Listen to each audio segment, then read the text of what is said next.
Hello everyone, ICT বিলাস sir online ক্লাসে তোমাদের সবাইকে স্বাগত। HSC ICT chapter digital device.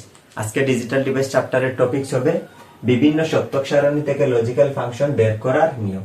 আমি এখানে কয়েকটা সত্যক সারণী লিখে ফেলছি, এই সত্যক সারণীগুলো থেকে লজিক্যাল ফাংশন বের করব। তোমরা একটু মনোযোগ দিয়ে বোঝার চেষ্টা করো, বোঝার চেষ্টা করলে ইজি ওয়েতে বুঝতে পারবা।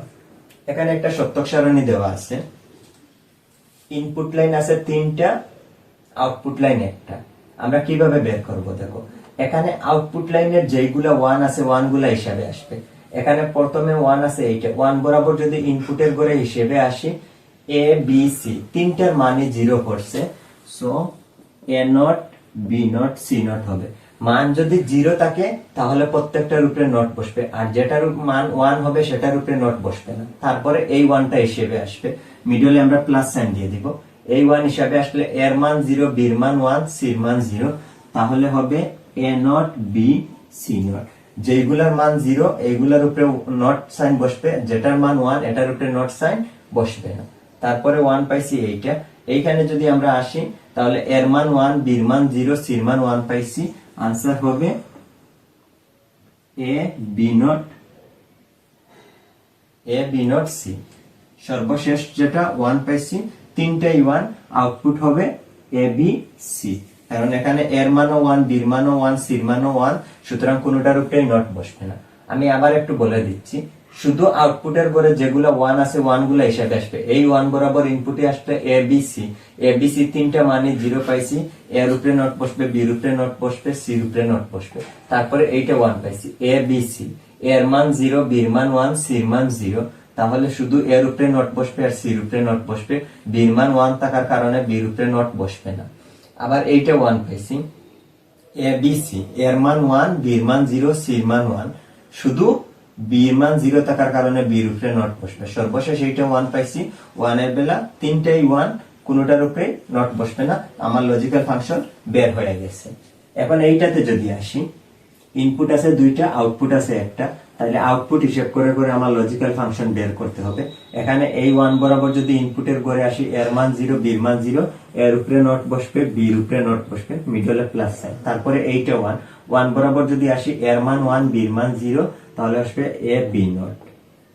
এখন যদি এই ওয়ান বরাবর আসি, এর মান ওয়ান, বির মান ওয়ান, কোনোটার উপরে নট বসবে না, শুধু এ বি বসবে।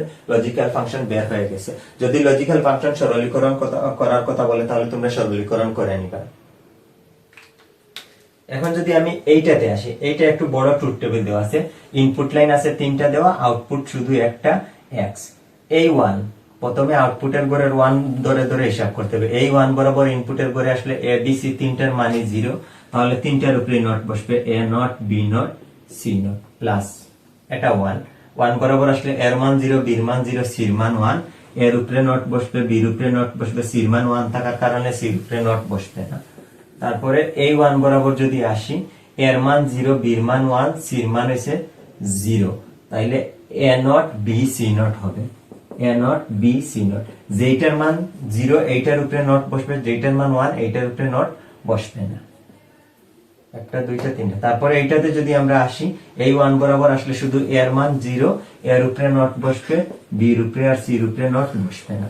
এখন যদি এইটাতে আসি, এইটাতে আসলে এইটা ওয়ান বরাবর আসলে এর মান ওয়ান, বির মান ওয়ান, সির মান জিরো, তাহলে হবে এ বি সি নট। সর্বশেষ লাইনে যদি আসি, এ বি সি তিনটার মানে ওয়ান, কোনোটার উপরে নট বসবে না, শুধু বসবে এ বি সি।